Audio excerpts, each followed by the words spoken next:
Welcome to Once Upon a Castle, unlocking the magic of Disney, past and present. I'm Ginny, your guide through the parks and the pages of Disney's rich history. Each week, we will share expert tips to help you plan your perfect visit and explore the stories, secrets, and legends that make the magic real. From Walt's vision to today's hidden gems, we will help you feel more connected, more prepared, and more enchanted every step of the way. So, whether you're counting down the days to your next trip or just dreaming of a stroll down Main Street, USA, this is your place to discover the wonder. This is Once Upon a Castle.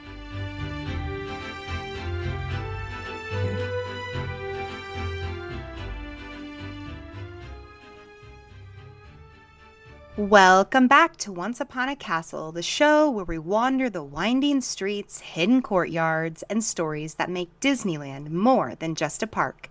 It's a living, breathing piece of American imagination. This episode is part 3 of our 4-part series all about New Orleans Square. In our first episode, we explored the attractions, from the swashbuckling pirates to the 999 happy haunts who call the Haunted Mansion home. Then, in part 2, we soaked in the entertainment that gives this land its soul. The jazz, the music, and the performers who make you feel like you've stepped right into the French Quarter. Today, we're following our noses because if you've ever walked through New Orleans Square, you know exactly what I mean. The beignets, the gumbo, the mint juleps. This land might just be the best place to eat in all of Disneyland. We're pulling up a chair and diving into the restaurants, snack spots, and hidden dining gems of New Orleans Square, from the ones Walt himself helped design to the newest additions carrying on the magic. We'll talk about their history, what makes each one special, and yes, a few of my personal favorites along the way. As I'm recording, I apologize if you can hear my fan going in the background. It is actually 93 degrees here in Colorado today, so up here in my Disney room, it's just a little toasty. So I apologize if there's any fan noise in the background. I hope you can bear with me as I try to cool down. So here is an exciting update. Y'all, we have hit over 1,100 downloads. I cannot believe it. You are all so amazing. I'm so glad that you're here with me in this journey and experiencing Disneyland in a whole new way. Now, here's a really cool update for you guys. I just love looking at the statistics to see where people are listening from. And we've added quite a few to the list that I shared last time. So we have listeners from the United States, Canada, India, Hong Kong, Germany, United Kingdom, Indonesia, Australia, Egypt, Greece, and Israel, and last but certainly not least, Singapore. I just can't even believe it. Thank you all for listening. Again, that's just wild. Like, people from like Singapore and Indonesia, you are getting this podcast. I hope you are enjoying it. I hope you are planning some amazing trips to Disneyland, and that this is just a special way to help you connect with the parks even more. I love you all so much. And if you're enjoying this series of New Orleans Square, I would love your help spreading the magic. Please consider leaving a 5-star rating, but definitely leaving a review. Leaving a rating and a review truly helps other Disney dreamers, even all the way from Singapore, find their way to this magical little podcast. Now, here's some breaking news. So recently, the Port Royal area has temporarily turned into a seating area with jazz club inspired seating. So if you remember from a couple episodes ago, we talked about, or maybe it was last episode, it was in our first episode. Oh my goodness. We talked about the shopping area of Port Royal. Now, sometimes over the last couple of years, they will transition it into a temporary seating area. And they have done that. So, like I said, it's set up to kind of look like a jazz club. Now, nothing is actually being sold in here, like food or merchandise or anything. And while there is a bar in there, it isn't a functioning bar. It's just a really cool themed place to sit and relax and enjoy the ambiance. It's purely for aesthetics and relaxation. And this is going to be open until the end of summer, and then we'll most likely go back to the merchandise location. So if you are in the parks from now until the end of summer, I highly recommend popping into Port Royal, kicking your feet up. Maybe you grab a mint julep next door and just enjoy the ambiance and the scene and take a nice little rest and relaxation.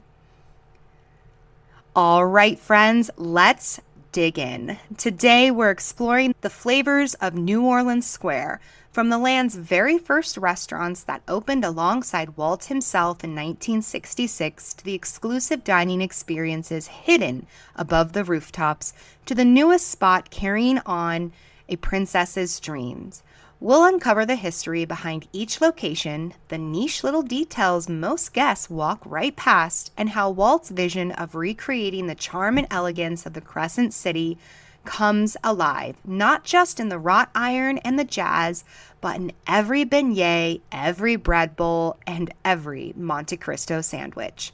So grab a mint julep or maybe some rum if you're feeling a little piratey, and join me as we eat our way through New Orleans Square. Now, I was very intentional before recording this, and I already ate dinner because I knew that this was going to be a delectable episode, and my tummy would be grumbling in the background if I hadn't have come full. So now that I'm thinking about it, I totally should have been more in theme for this episode and made some like gumbo or jambalaya or something like that. But alas, I just had some supermarket sushi, shellfish free, of course, but here I am. But I did, however, I did not have a sweet treat yet. So I don't know. I might be inspired after this episode to go get myself a little sweet treat. So if you are feeling hungry, brace yourself. You have been warned, my friend.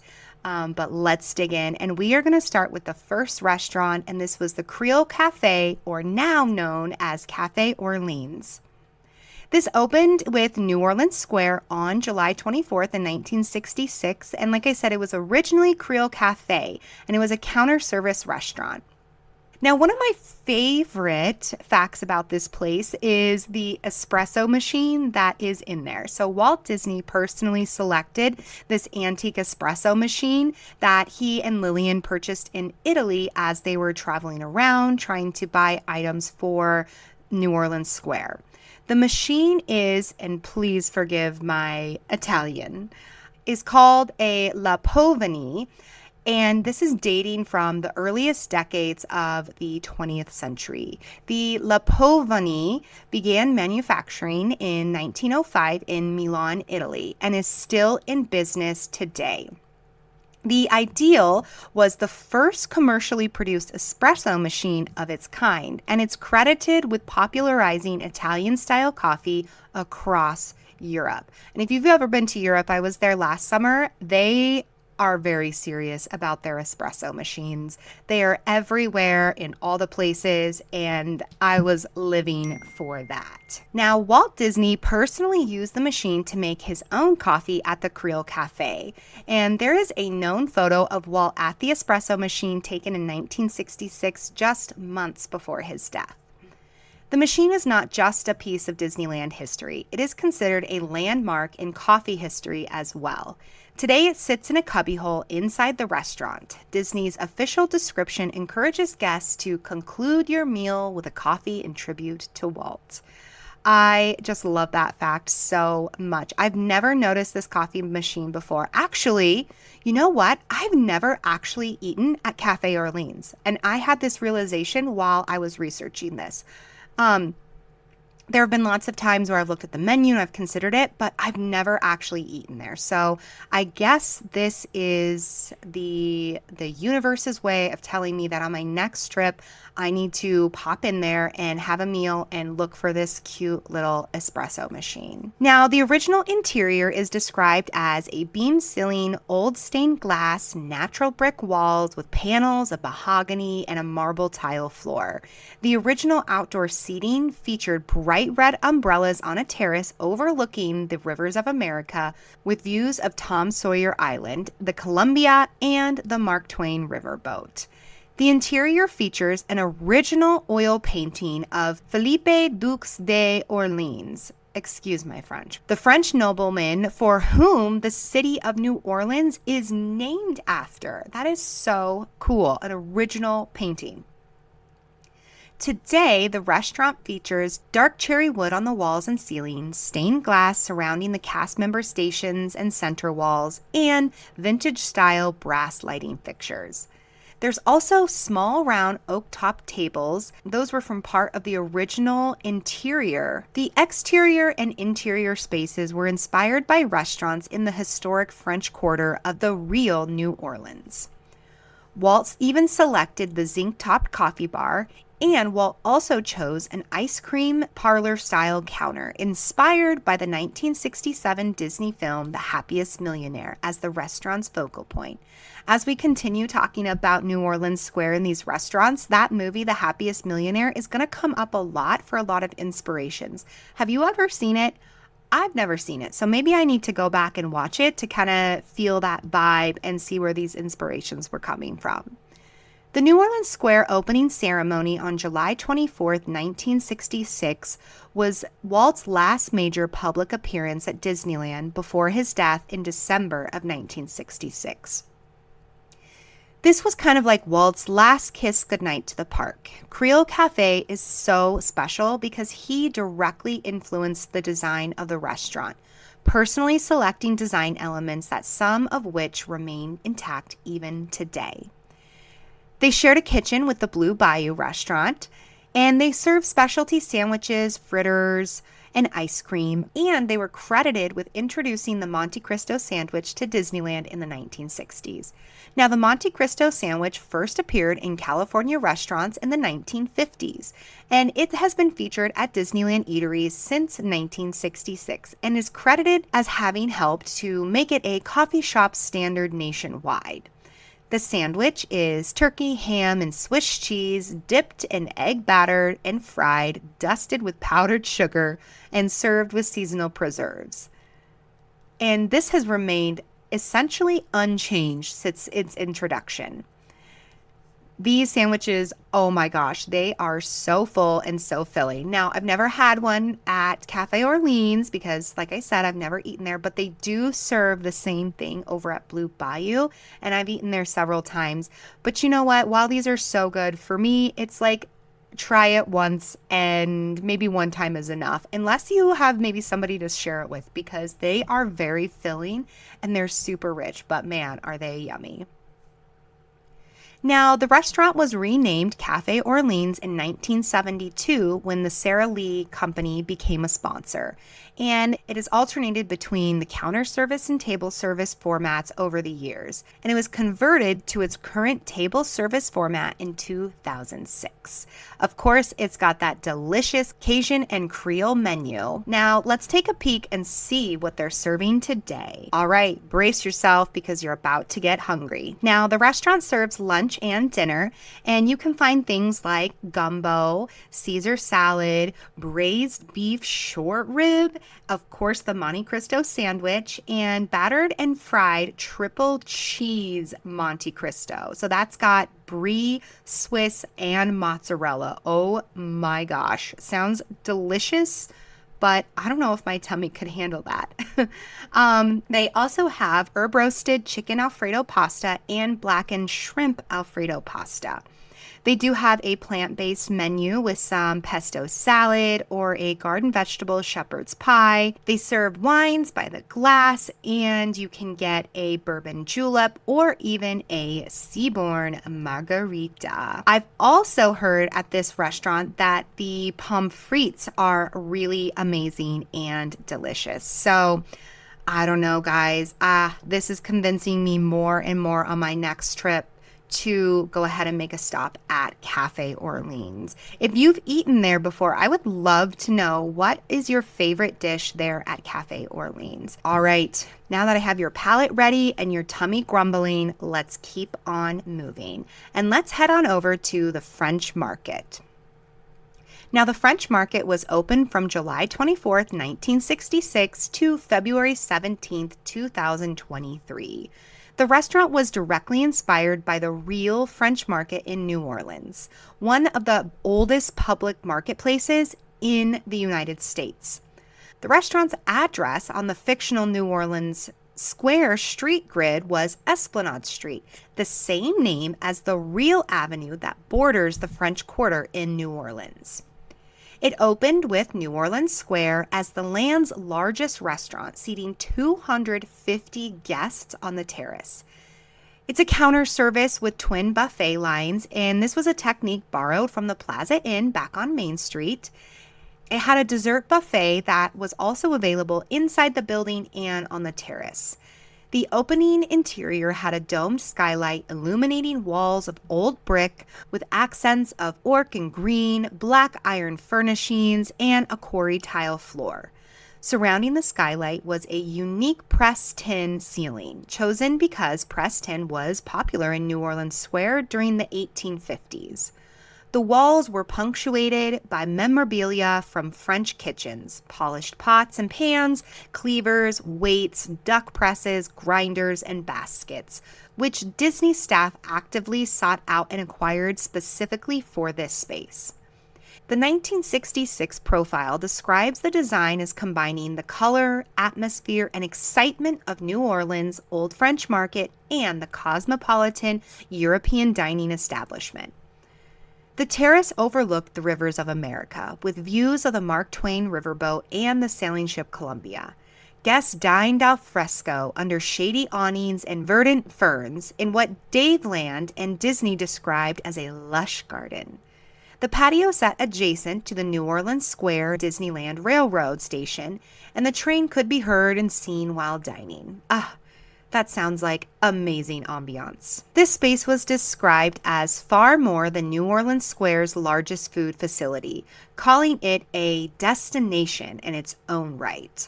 They served Creole cuisine, jambalaya, fried chicken, gumbo, sandwiches, salads. I can't stop drooling, guys. I don't think that sushi was enough.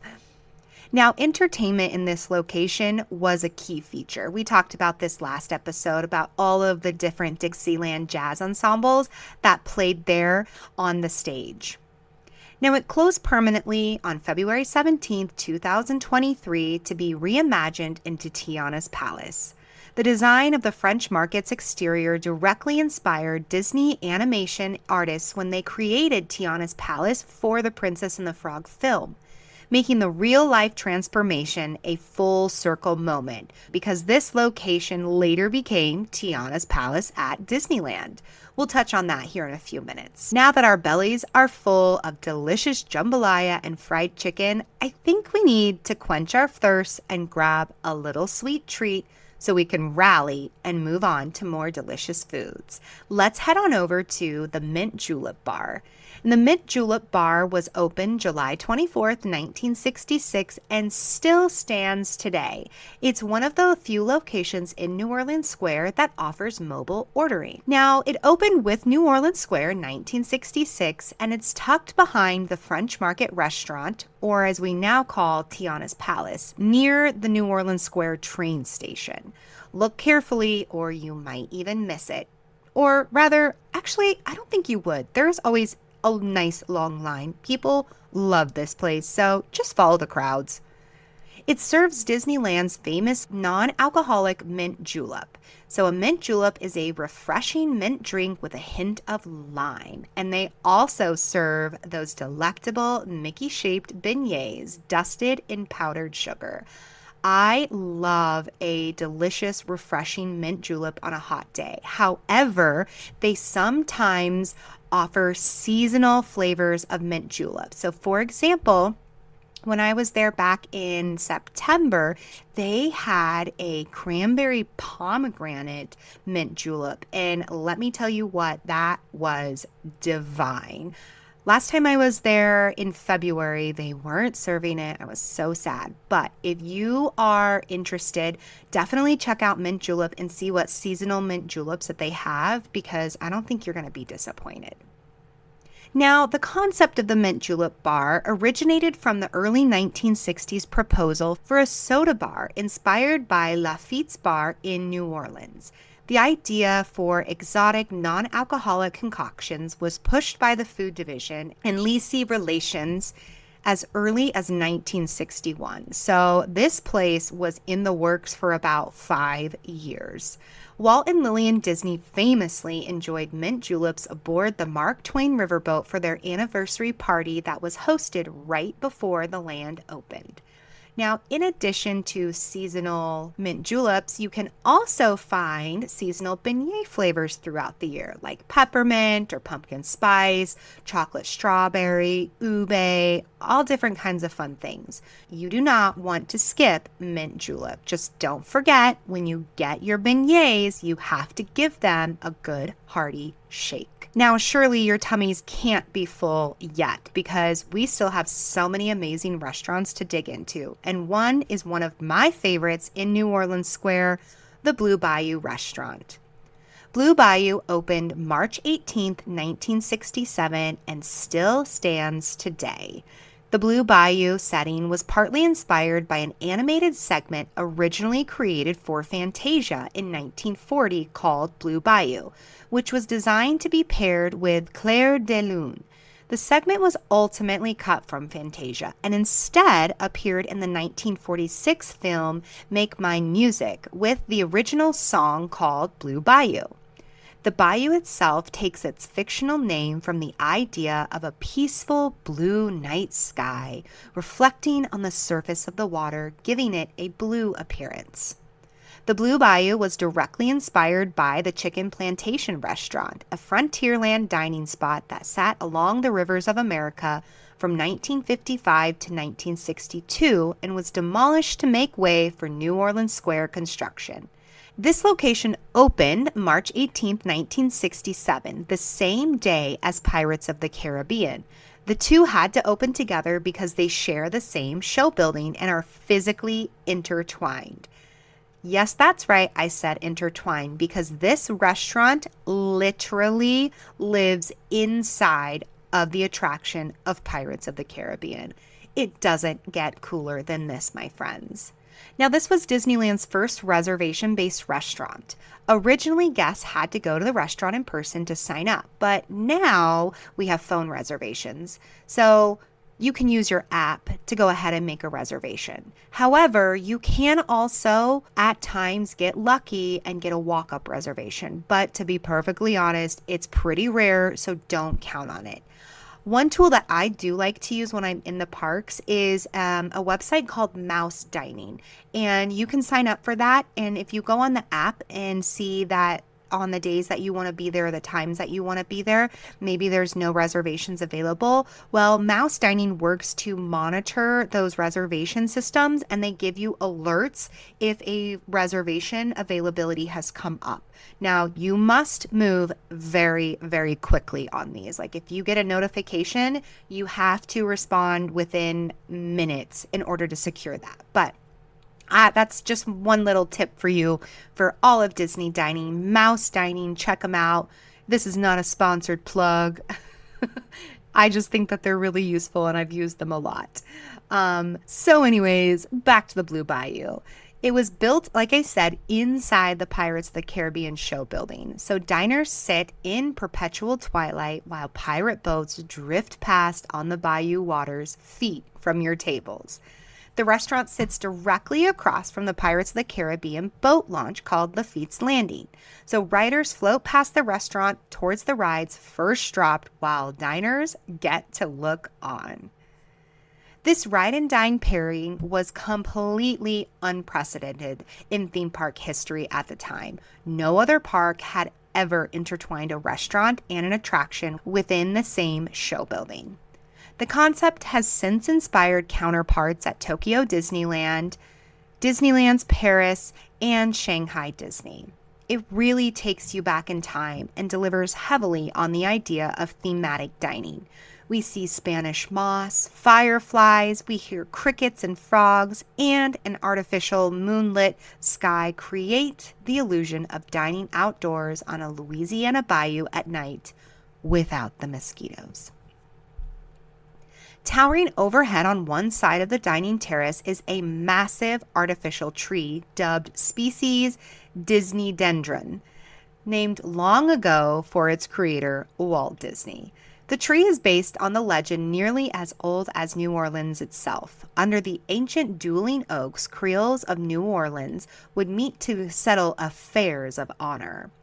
This tree remains one of the most distinctive visual elements of the restaurant. Covered in Spanish moss, it anchors the bayou illusion. The bayou scene visible from the dining tables include the houseboats, a waterfront shanty, a shack inhabited by a character named Beacon Joe, and the glow of an unseen banjo player performing Oh Susanna, Camptown Races, Yo Ho, A Pirate's Life for Me, and Jack Sparrow's theme music. Strings of colorful balloon lanterns cast an enchanting glow from above, dotting the perpetual darkness. The best tables ring the perimeter alongside the bayou, giving the direct view of the faux bayou with its weeping willows, mangroves, and flickering fireflies. But even interior tables are immersive in wrought iron, uneven lighting, and twilight ambiance. However, if you're me, I always request a waterside table, and I'm willing to wait a little bit extra time for it. Menus have built-in lights, so guests can read them in the dim light setting. The restaurant's fictional address is 31 Royal Street in New Orleans Square, next door to Club 33 at 33 Royal Street. Now, let's talk about entertainment for this space. It's noted that the entertainment vision was even more elaborate than just a Dixieland band. The balcony of the old plantation house as being a stage where singers and dancers may step in time to the beat of the band. This matches the 1966 WED Profile's description of planned entertainment, including a bandstand, singers, and dancers, all of which ultimately scrapped in favor of letting the food and the atmosphere be the show. So I take it that maybe it didn't go too well, or maybe it was just all a little too much and he was afraid of it overwhelming the guests. I don't know. I think that still would have been really cool, but you know me, I'm a sucker for live entertainment. So wherever we can pop a band in, I am all for it. The Blue Bayou was one of the last Disneyland projects Walt Disney personally oversaw before his death in December 1966.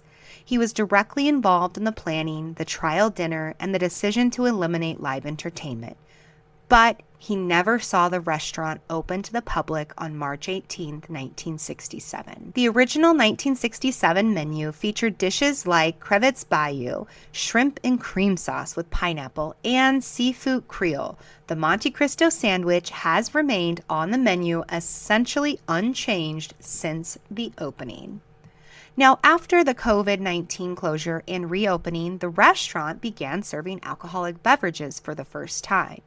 Now, let me tell you, there's nothing more enjoyable and relaxing than going in to Blue Bayou for lunch on a hot day, enjoying the cool atmosphere, the beautiful ambiance, and a lovely glass of wine. The cuisine is Cajun, Creole, and Southern fine dining, and there hasn't been a thing that I haven't loved. One of my favorite items from this restaurant is their gumbo. It is absolutely to die for. Now, if you are heading into the parks here soon, just be aware that the restaurant itself is scheduled for a temporary closure from May 4th, 2026 to a tentative late May 2026 reopening after refurbishment. So just plan accordingly. I highly recommend checking out Blue Bayou at least once in your life. It's definitely more on the pricey side. However, you can't beat the ambiance and the delicious food. So next time you plan to go to the parks, check your Disneyland app and see if you can make a reservation for the Blue Bayou. You won't regret it. Now let's keep moving, but we're going to move to somewhere a little less unknown. Let's head into Club 33. Club 33 opened June 15, 1967, 6 months after Walt's death, meaning he never got to experience this creation of his. It's a private, members-only dining club located at 33 Royal Street in New Orleans Square above the Blue Bayou and Pirates of the Caribbean. Before New Orleans Square existed, Walt hosted VIPs in a private lounge inside the Red Wagon Inn, now the Plaza Inn, on Main Street. As Disneyland's fame grew, the number of VIPs outgrew that space, and Walt needed a bigger, more private solution. New Orleans Square provided the answer. Conceived by Walt after experiencing VIP sponsor lounges at the 1964-1965 New York World's Fair, he wanted a similar space to entertain corporate sponsors, visiting dignitaries, and celebrities there at Disneyland. Walt intended Club 33 to be adjacent to his new family apartment being built in New Orleans Square. The idea was that he'd have his private residence right next door to a place where he could entertain those guests. The club itself is named after its address, 33 Royal Street. Set designer Emile Coury was famous for Mary Poppins and 20,000 Leagues Under the Sea, decorated the space, and Hollywood designer Dorothea Redmond painted renderings. Walt and Lily personally selected many antique furnishings during their travels with Emile to New Orleans and Paris in order to decorate the space. Now, here is where it gets exclusive. To enter, guests would press an intercom, announce their name and reservation, and get buzzed in through the door at 33 Royal Street. From the street-level foyer, guests would ascend via a French cage-style glass and metal elevator patterned after a hotel elevator Walt rode in Paris, or take the stairs. During the 2014 renovation, the original French lift was retired and converted into a dining booth, and the entrance relocated to the Court of Angels. At the top of the stairs, guests entered the gallery, displaying original artworks, sketches, and props from Disney films and attractions. Key items included an oak telephone booth with beveled leaded glass panels, adapted from the one used in the 1967 Disney film, The Happiest Millionaire.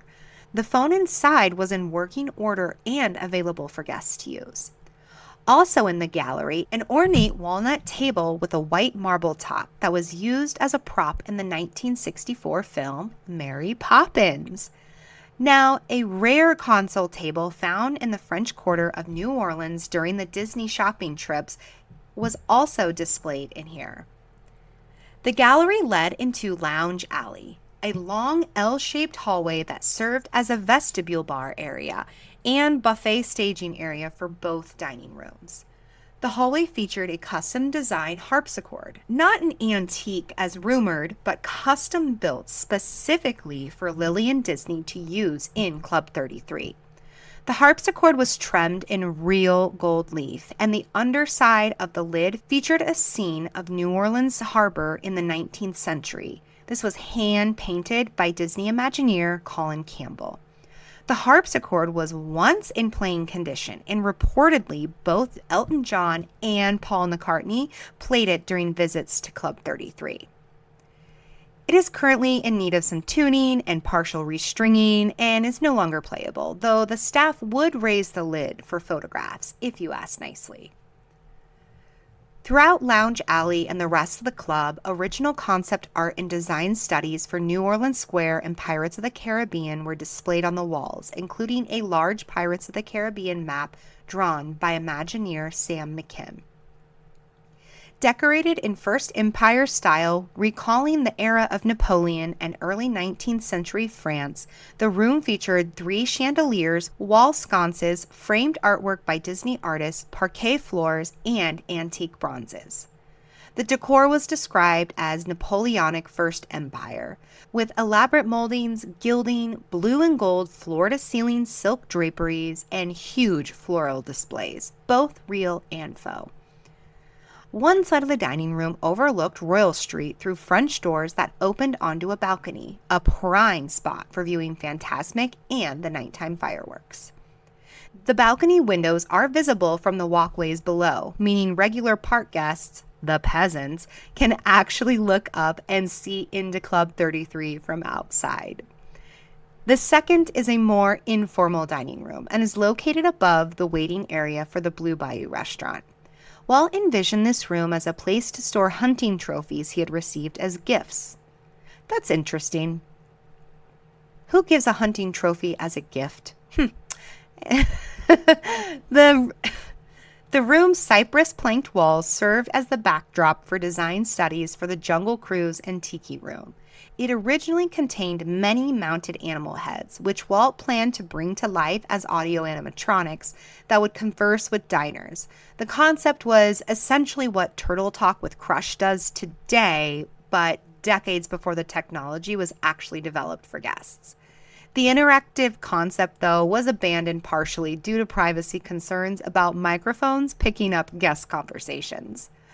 Over the years, Disney gradually removed most of the mounted trophies to distance the company from sport hunting imagery, replacing them with decor that referenced hunting without being super explicit.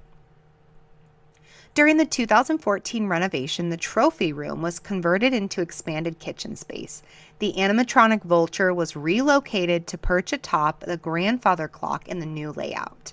The club doubled in size by absorbing the upper floors of the French Market restaurant building, which had previously just been used as storage. The new layout introduced La Grande Salon, the expanded main dining room, with much larger picture windows that made the club more visible to guests on the ground level. A new cocktail lounge called Le Salon Nouveau was added, featuring Art Nouveau-inspired design with ethereal stained glass along the ceiling and elegantly rounded woodwork across the back bar. The new Club 33 shares kitchen space with 21 Royal, located in the former Disney Gallery Dream Suite space that we talked about in our first episode. Now, for me, it's hard to say what the Club 33 still looks like because, like I mentioned, it is members only, very exclusive, and your girl has never been in there. But if I have any special listener friends who want to extend a generous offer, I certainly would not say no, for podcast research purposes. I must give the listeners what they desire.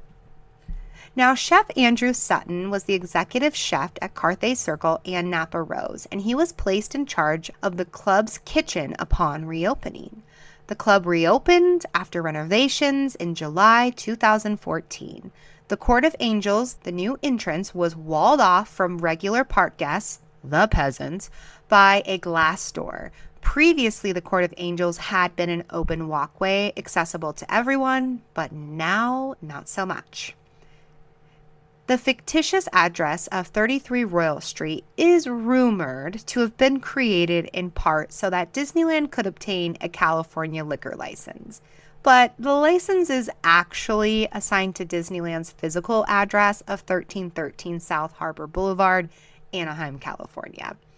Club 33 was the only location within Disneyland that served alcoholic beverages for decades.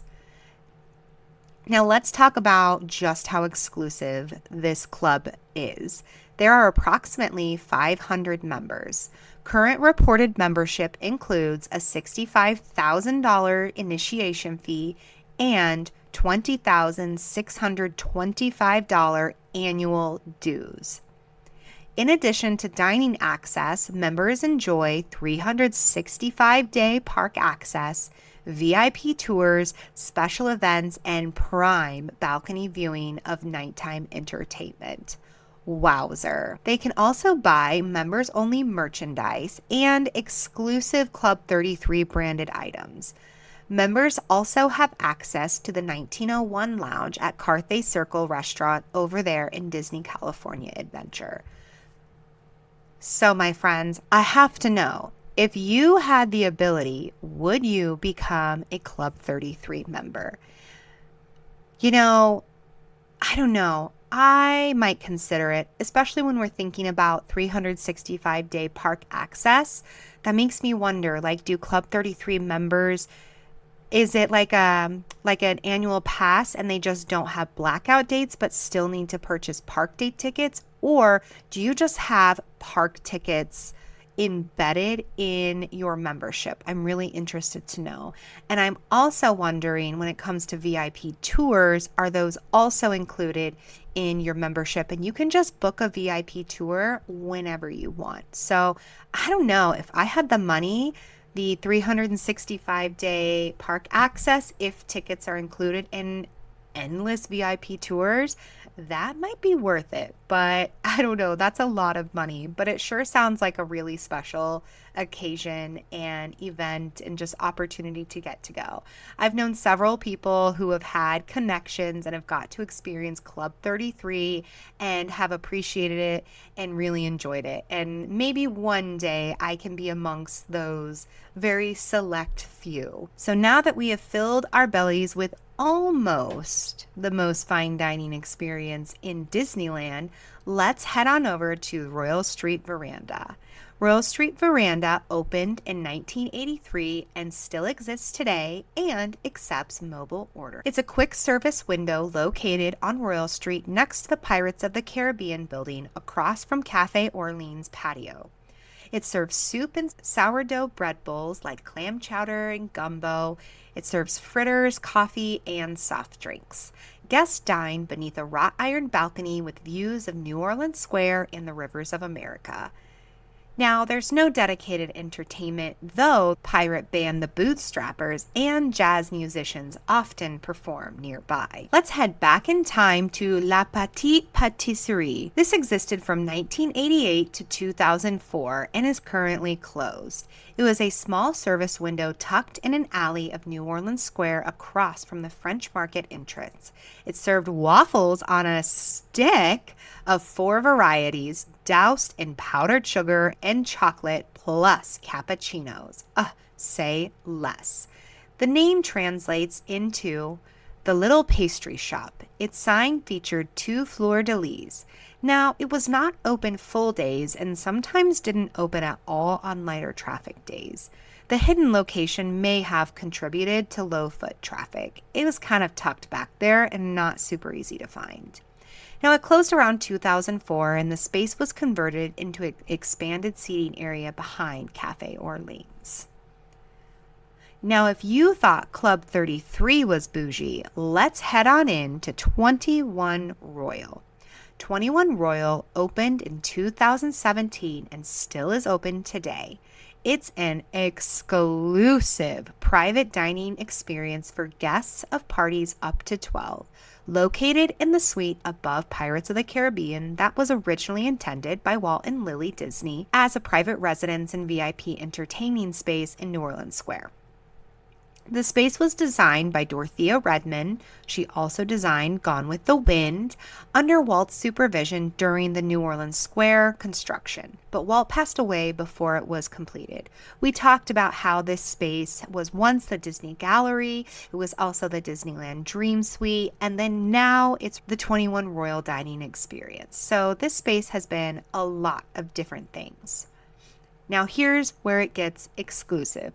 Brace yourself, my friends. There is a flat fee of $15,000 for up to 12 guests. So that's approximately $1,250 per person at full capacity. That includes tax, gratuity, valet parking, park admission, and a 7-course meal, wine pairings, and cocktails. The evening begins with valet service at Disney's Grand Californian Hotel, followed by a private escort into the park, butlers serving signature cocktails in the courtyard, dinner is served in the ornate dining room, dessert is served on the private balcony overlooking the rivers of America with views of the nighttime entertainment. The menu is created monthly by Disneyland Resort's signature chefs, led by Andrew Sutton and sommelier Matt Inglinson. Each menu is themed around a story. So the cuisine is really a bespoke multi-course fine dining experience. Ingredients are sourced from premier local and international suppliers. And this is offered fewer than a dozen times per month. Now, let me tell you, if anybody wants to throw $15,000 and 11 friends my way, hot diggity dog, we could certainly have a party. This is definitely one of those Disney experiences I don't ever expect to engage in my life, but it certainly could be such a cool experience. I just love the idea of having like your personal valet and being escorted into the park. And of course, you get free park tickets. It just sounds like a really cool experience. If you've ever dined at 21 Royal, please reach out to me. I just have to know all of the details. Like I got to get all the hot tea. So now that we've had our taste for the finer things in life, let's get back to reality and something maybe a little bit more budget friendly. Let's head on in to Tiana's Palace. Tiana's Palace opened September 7th, 2023, replacing the French Market restaurant, and it is still open today and it offers mobile ordering. It's a quick service restaurant inspired by the restaurant Princess Tiana created in the Princess and the Frog film. It's part of a broader Tiana storyline expansion into New Orleans Square that includes Adora's Chic Boutique and Tiana's Bayou Adventure. Exterior features include a lit marquee, metallic gold balcony, emerald green wrought iron railing, and yellow and green awnings reminiscent of Tiana's ball gown. Imagineers added a wheelhouse and 2 smokestacks to match the film's design. The interior includes a large bayou mural, lily motifs on the sign and light fixtures, frog porcelains, Tiana's cookbooks on the shelves, and her father's favorite gumbo spoon on display. The cuisine is that Cajun Creole with Southern comfort dishes like house gumbo, Gulf shrimp and grits, Cajun spiced half chicken, and plant-based 7 greens gumbo. This place is so delicious. They also serve beignets that can tend to change in flavor. One of my favorite beignets that I've had in the Disneyland Resort after the Banana Foster's one, you guys know I am obsessed with those. But they had a lemon flavored beignet that I'm a big fan of lemon, so I really enjoyed that. And then when my husband and I were there on Thanksgiving Day 2 years ago, they offered a special Thanksgiving dinner as well as a sweet potato pie beignet, and that was really good. We really enjoy Tiana's Palace. It's a great way to grab a good, hearty, affordable meal. You get to sit out on the terrace and enjoy the ambiance of New Orleans Square, listening to people laugh and have fun. You can see the Mark Twain riverboat go by as you're enjoying your meal. You can hear the music playing around you and occasionally catch some of those live performances. It's a great place that is fun for the whole family. Now, last but certainly not least on our journey is another place I've never eaten at. How is this even possible? Harbor Galley. Now, Harbor Galley also offers mobile ordering. It's a quick service waterfront shack located on the rivers of America near the Haunted Mansion. It's themed as a boat dock and fishing shack, described by multiple sources as a sea shanty on the rivers of America. The structure is only slightly larger than a snack stand with just 2 windows, one for ordering and one for picking up the food. A statue of a fisherman in a rain jacket, described as looking a little down on his luck, stands near the entrance, helping ease the visual tension between New Orleans Square and Critter Country's more rustic aesthetic. The restaurant has a New England maritime theme, which is somewhat thematically unusual. It doesn't quite match New Orleans Square or Critter Country, but it works with the Rivers of America waterfront setting. There is no indoor seating. All seating is outdoors along the dock and waterfront. Some tables sit right next to the sailing ship Columbia when it's docked, close enough to soak up the ship's detail from just a few feet away. Now, originally, it operated as a snack stand selling, wait for it, McDonald's French fries before becoming overhauled into its current seafood focused menu. Harbor Galley's original seafood menu was replaced in 2001 when McDonald's became the sponsor, converting it into a location selling exclusively McDonald's branded French fries and beverages. The fries were served in red cones with the McDonald's logo. This was part of a 10-year multinational partnership between McDonald's and the Walt Disney Company around May 1996, worth approximately $100 million in royalty. Harbor Galley was the second McDonald's sponsored location to open at Disneyland, following Conestoga Fries in Frontierland and preceding Burger Invasion at Disney California Adventure in 2002.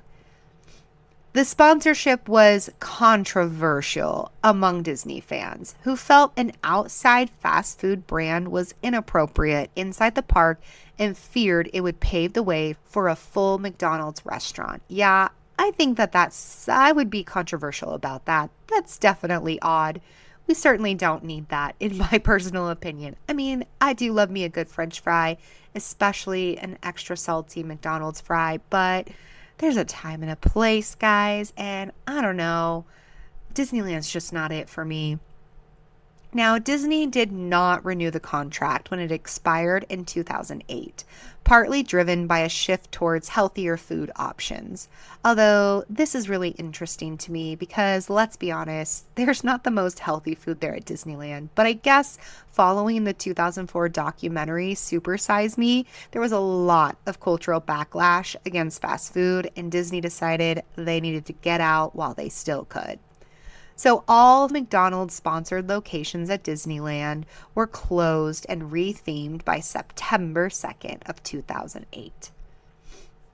And after the sponsorship ended, Harbor Gallery reopened in 2009 with a revamped menu emphasizing soups, loaded baked potatoes, salads, and sandwiches, returning to a seafood forward identity. Now, their cuisine includes seafood forward comfort food like lobster rolls, clam chowder, and gumbo and sourdough bread bowls.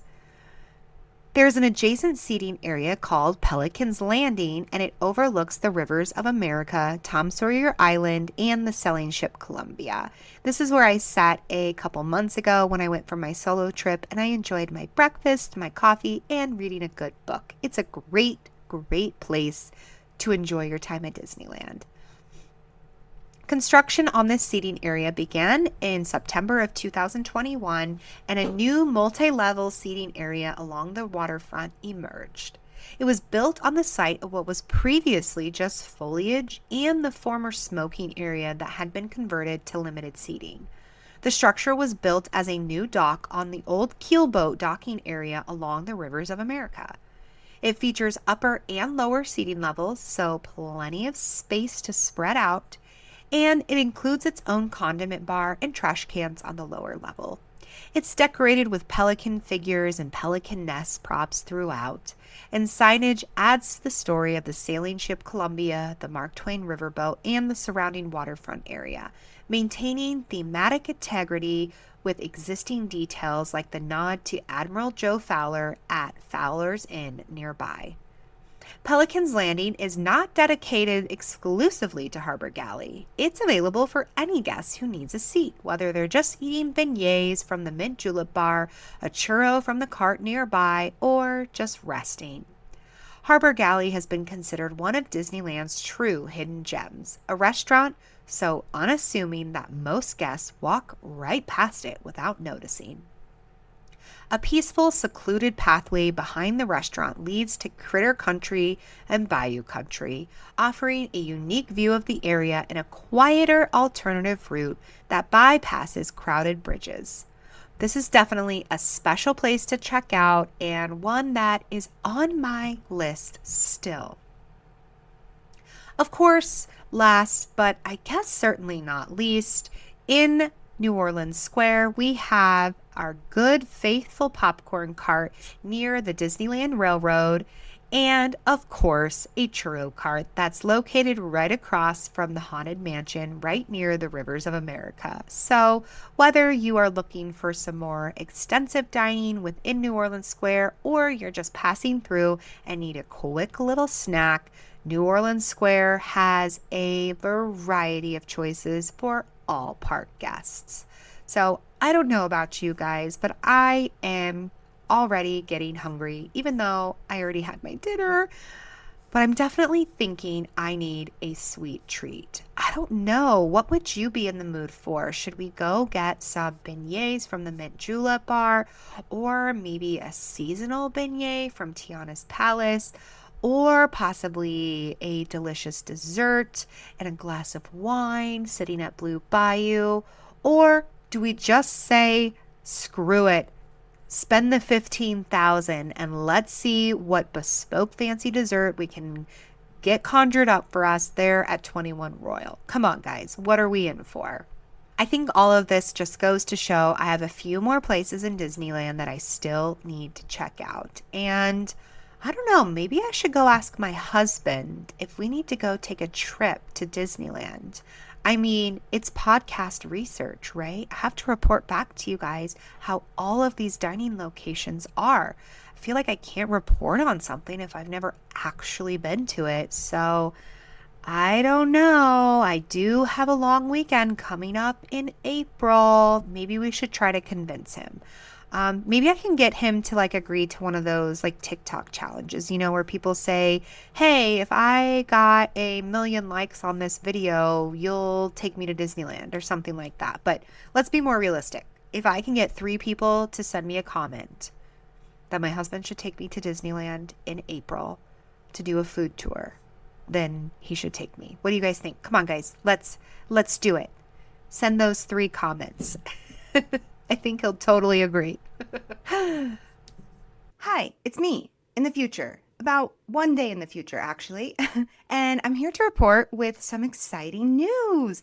My husband agreed. We do need a trip to Disneyland for a New Orleans Square food crawl. So he and I will be heading to Disneyland in about 2 weeks to enjoy the weekend. So that's super exciting.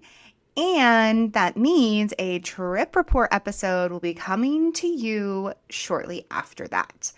I also need to tell you that I have made a reservation for Cafe Orleans for lunchtime. So we're going to be checking off some of those New Orleans Square dining locations that I've never tried before. And I kind of want to challenge myself this trip, not only doing a food crawl through New Orleans Square, but I think I'd like to challenge myself to do having some sort of dining from every land in the park. A little snack, a little drink, something. So that's my challenge for this trip. Thankfully, my husband is coming along with me and he can share food with me, but I will be reporting back on that. Okay, let's get back to the episode. Oh, that was such a fun journey, my friends, through the dining story of New Orleans Square. From the very first meals served on opening day in 1966 to the beignets and gumbo waiting for you right now. Whether it's the perpetual twilight of the Blue Bayou, the charm of Cafe Orleans, or a quiet bread bowl at a little shack most people walk right past, this land feeds more than just your appetite. It feeds your soul. Next time we're wrapping up, I can't even believe that I'm saying that. We are wrapping up our New Orleans Square series. We've done Main Street USA, Frontierland, and now we are just about done with New Orleans Square. It feels like our journey is going by so quickly. It feels like a regular day in the park where you have 16 hours of fun and in the blink of an eye, it's all gone. But this next episode is one of my favorite kinds of episodes, a conversation with a fellow Disney fan who loves this land just as much as I do. They'll be sharing their own personal New Orleans Square story, what keeps them coming back, and of course, their tips for making the most of your time in the heart of the Crescent City. If you enjoyed today's episode and I didn't leave you too hungry, don't forget to follow, rate, or leave a review. Again, it truly helps more Disney dreamers and dining connoisseurs discover the magic of the parks. You can also connect with me on Instagram at Once Upon a Castle Podcast or on TikTok at Virginia K. West. So I have to know, what has been your favorite thing to dine on in New Orleans Square? Tell me in the reviews or on TikTok or Instagram, or even email me. And if you have a picture to send, that's even better because I haven't done enough mouth watering today. I'll put my email and, of course, my social media handles in the show notes.